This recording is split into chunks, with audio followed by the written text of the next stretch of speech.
Yo halo, kali ini saya mau bahas sebuah tablet Android yang layarnya gede banget. Tapi kalau untuk harganya nggak segede itu kok. Ya, jadi ini adalah Itel VistaTab 30 Pro, tablet yang punya layar 13 inch. Buset dah, mendekati layar laptop ya. Nah, katanya tablet ini juga memang bisa berubah jadi laptop, kayak di gambar ini nih. Oke, nggak usah makin dilamain, langsung aja di unboxing.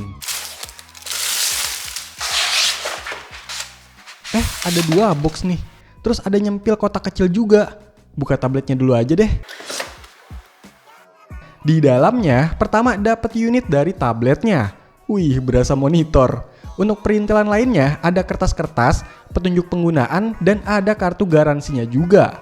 Terus dapat kabel data, Type-C dan USB-A, dengan kabel yang lumayan tebel. Dapat SIM ejector ya, modelnya biasa kayak gini. Dan masih dapat adaptor, tapi ini outputnya 5 volt 2 ampere. Wah, cuma 10 watt loh.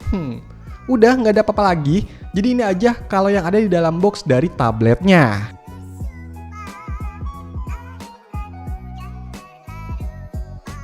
Lanjut, cek dulu tabletnya. Beneran gede pisan Maklum ya, saya belum pernah pegang layar tablet 13 inch. Untuk warnanya, tablet ini cuma ada grey atau abu-abu gelap gitu. Build quality-nya kerasa oke, pakai bahan aluminium, tapi untuk bagian belakangnya ini kerasa gampang kotor ya. Pegang dikit ngecap tuh sidik jari. Secara desainnya masih kelihatan simple, bahkan mirip-mirip kayak si merek buah-buahan.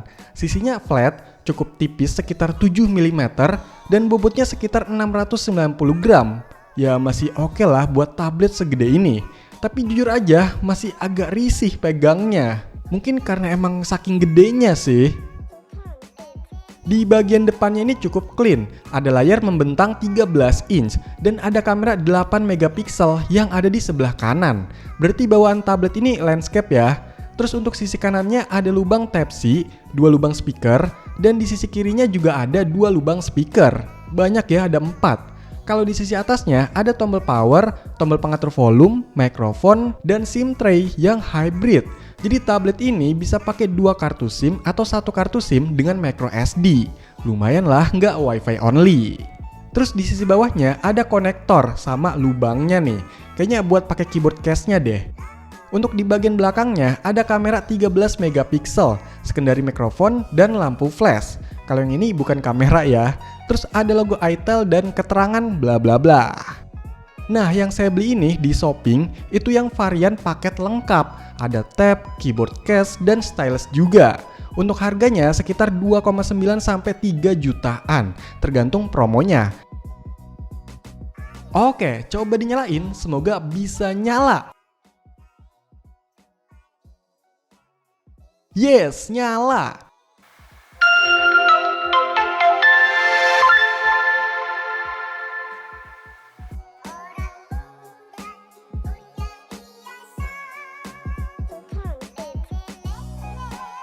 Dan inilah tampilan awal dari Itel VistaTab 30 Pro. Gede-gede banget nih tampilannya. Kalau cek di settings, tablet ini menggunakan OS Android versi 14 dengan security patch di 5 Januari 2025. Untuk kapasitas RAM-nya total 8 GB, udah kepake sekitar 2,8 GB dan bebasnya 5,2 GB. Lumayan lega nih. Begitu juga untuk storage-nya. Ini total 256 GB, udah kepake sekitar 15 GB dan bebasnya 241 GB.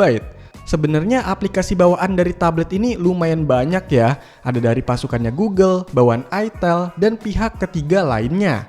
Semuanya itu nggak ada yang bisa di-uninstall langsung, cuma bisa disable aja nih. By the way, untuk UI-nya ini kelihatan biasa aja sih. Bagian bawah ini dibikin ala dock gitu, tapi cuma bisa diisi 5 aja. Dan sebenarnya nggak begitu banyak fitur pendukung atau fitur khusus di tablet ini. Berasa kayak UI-nya handphone Itel yang jalan di layar gede aja gitu. Jadi desktop experience-nya kurang dapet. Tapi yang saya senengin adanya fitur seluler, memungkinkan kita buat pakein kartu SIM dan pakai jaringan 4G buat akses internet kalau pas lagi di luar atau nggak ada jaringan WiFi. Terus tablet ini bisa buat SMS dan teleponan juga loh, tapi ya harus loudspeaker. Ya lumayan lah, bisa buat nyimpen kartu SIM dan pakai WhatsApp di nomor yang ada di tablet ini, nggak perlu nge-link ke handphone yang lain. Nah, untuk fitur multi-window secara bawaan memang nggak ada. Di sini cuma bisa split screen. Tapi kalau misalnya udah aktifin freeform window dan ketiga settingan ini yang ada di opsi pengembang, baru deh bisa jadi ala multi-window gitu. Tapi nggak begitu optimal ya, kadang ada yang bisa, ada yang enggak. Untuk fitur tap to wake-nya nggak ada ya, dan fitur game mode juga nggak ada. Kalau untuk fitur AI-nya ada, namanya Aivana. Cuma nggak begitu oke sih menurut saya. Dan untuk aplikasi WPS bawaannya ini bukan yang PC level, jadi fiturnya masih terbatas ya. Kalau saya sih lebih suka pakai dari Google Doc aja. Untuk urusan ketik mengetik, memang tablet ini mendukung keyboard eksternal bawaannya. Ini saya dapat karena memang beli yang varian plus keyboard ya. Soalnya ada juga yang jual cuma tabletnya aja. Untuk keyboardnya dia pakai model tombol island yang ceper-ceper gitu. Ada beberapa tombol shortcut di bagian atas ini dan ada touchpad yang ukurannya nggak begitu kecil tapi nggak gede-gede amat sih. Terus keyboard ini sekalian bisa jadi case-nya ya. Dan enaknya karena ini konektornya tersendiri, jadi nggak perlu bluetooth atau colok kabel buat hubunginnya. Tinggal tempel aja dan ini lumayan kuat ya karena ada magnetnya gitu. Oh iya, kalau mau berdiri ala-ala laptop gitu, di bagian sini harus ditekuk buat jadi standnya. Cuma agak risih dan keras ya. Nggak tahu dah kalau udah keseringan bakalan tetap kuat atau enggak nih. Untuk keyboardnya ini menurut saya mirip-mirip kayak di laptop gitu. Ceper banget ditekennya. Dan layoutnya memang nggak full, tapi dipakainya oke lah. Kalau touchpadnya ini lumayan enak buat gerakin kursor, support multitouch, jadi bisa pakai gesture juga. Misalnya swipe 2 jari buat scroll dan 3 jari ke bawah buat ke home. Tapi kalau untuk kliknya ini kayak agak kurang enak. Menurut saya buat sekelas keyboard tablet Android udah cukup lah untuk menunjang ketik mengetik. Dan bisa lebih nyaman navigasinya dengan tambahan touchpad. Nah selain itu, di tablet ini ada stylus juga kalau beli varian plus stylus. Secara modelnya emang oke, warnanya putih bersih agak glossy gitu. Memang mirip-mirip kayak merek buah-buahan juga desainnya. Untuk nipnya ini bisa diganti tapi nggak dapet dari bawaannya ya. Terus nyalainnya tinggal sentuh aja di bagian ujung atasnya. Kalau untuk ngecasnya ini masih pakai kabel Type-C, baterainya ini berkapasitas 1300 mAh. Walaupun pensil ini bisa nempel ke tabletnya, tapi nggak bisa sambil ngecas ya. Dan proses pairingnya pun nggak ada, jadi tinggal pakai aja. Menurut saya, ini dari segi sistem dan penggunaannya mirip-mirip kayak pensil universal gitu. Saya coba pakai di handphone lain pun bisa kok. Di stylus ini nggak ada fitur palm rejection, nggak ada pressure, nggak ada double tap, cuma ada tilt dan buat coret-coret aja. Tapi buat yang hobi gambar atau emang sebelumnya bukan gambar pakai device versi Pro yang lebih mahal gitu ya, ini mungkin udah cukup lah. Oh iya, tablet ini punya kamera depan dan belakang. Walaupun sebuah tablet memang nggak begitu ditonjolkan sisi kameranya ya, tapi setidaknya untuk kamera depan dipakai buat video call, meeting online dan sebagainya lah. Nah di tablet ini memang kameranya nggak yang oke banget, tapi cukup aja. Kamera depannya ini wide atau lebar ya, jadi bisa dapat frame yang lebih luas dan nggak ngezoom banget gitu muka kita pas lagi video call. Dan untuk kamera belakangnya beginilah hasilnya.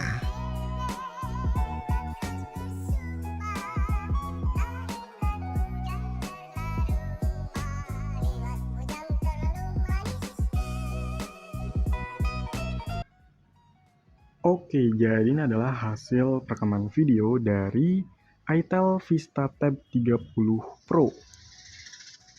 Ini pakai settingan di Full HD. Tadi ada fitur stabilisasi AIS ya, AIS. Udah diaktifin.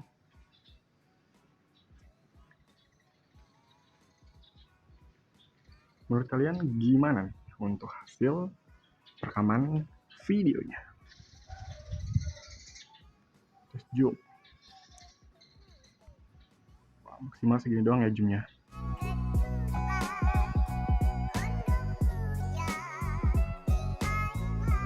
Untuk spesifikasinya, tablet ini menggunakan chipset MediaTek G99, octa-core 2,2 GHz, RAM-nya 8 GB, storage-nya UFS 256 GB, GPU-nya Mali G57 MC2, layarnya IPS 13 inch, jaringannya 4G, baterainya 10.000 mAh, dan menggunakan OS Android 14. Untuk skor benchmarknya, di Antutu V11 bisa dapat sekitar 520 ribuan dengan kecepatan storage-nya bisa sekitar 1 GB per detik untuk baca dan 770 MB per detik untuk tulisnya. Jadi beneran pakai UFS. Untuk sensornya, di tablet ini udah ada giroskopnya dan sensor cahaya juga udah ada nih. Tapi sayangnya, untuk multitouch cuma bisa sampai 3 sentuhan sekaligus. Nah, untuk layarnya, secara warna, sudut pandang, kecerahannya itu udah oke lah. Untuk bezel layarnya juga nggak yang lebar banget, masih cukup presisi. Tapi kalau untuk kualitas gambar, rasanya masih kurang tajam. Mungkin karena resolusinya kurang. Dari beberapa sumber, ada yang klaim bahwa resolusinya ini udah 2K. Ada juga yang bilang masih Full HD. Tapi yang jelas, untuk ukuran resolusinya ini 1200 x 1920 pixel. Sebenarnya nggak yang burik-burik amat sih, cuma karena ini layarnya lebar banget, kadang ada beberapa konten yang agak ngeblur. Misalnya untuk Netflix, ini resolusi maksimumnya cuma di SD atau 480p, karena dari wideband-nya itu masih L3 atau L3. Kalau di YouTube masih bisa lah dapat Full HD 1080. By the way, refresh rate-nya ini mentok di 60Hz aja ya. Kalau untuk keluaran suara speakernya, secara detail suara masih kurang dan bassnya nggak begitu bulat, tapi suaranya ini emang kenceng.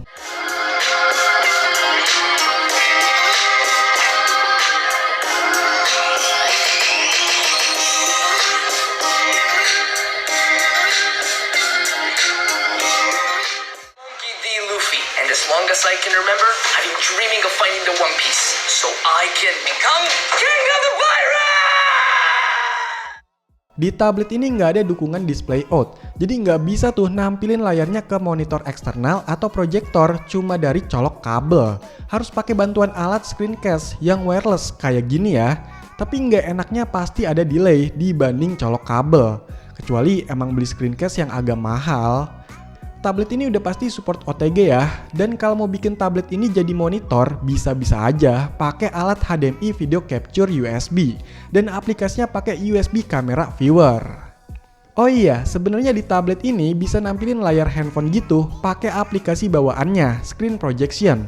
Tapi sayangnya fitur ini cuma bisa dipakai untuk handphone-handphonenya Itel ya. Untungnya, tablet segede ini masih didukung sama spek yang nggak rendah-rendah amat lah.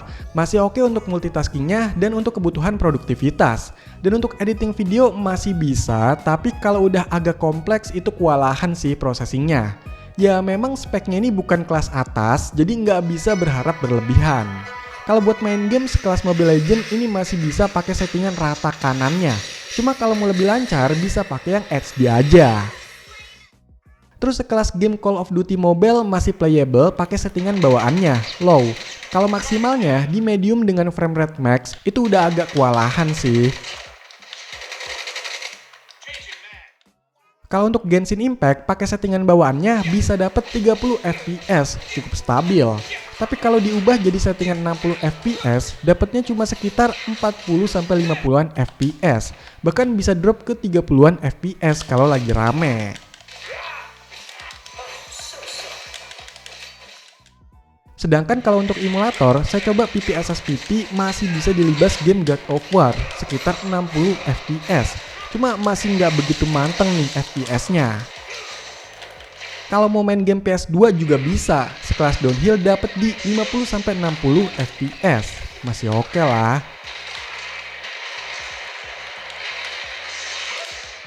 By the way, baterai di tablet ini emang badak banget ya. Kapasitasnya 10.000 mAh. Misalkan buat main game Mobile Legends 1 match 10 menit itu kurangnya sekitar 2%. Kalau buat nonton film di Netflix selama 2 jam itu kurangnya sekitar 12% aja. Untuk screen on time-nya memang nggak bisa saya tunjukin karena nggak muncul nih di pengaturannya. Yang jelas emang baterainya ini awet banget. Nah minusnya ngecas di tablet ini juga lama banget. Apalagi pakai adaptor bawaannya yang cuma 10 watt. Dari 20% sampai full itu sekitar 5 jam. Tapi sebenarnya tablet ini bisa sampai 18 watt kalau adaptornya mendukung. Paling itu cuma makan waktu sekitar 3 jam buat ngecasnya.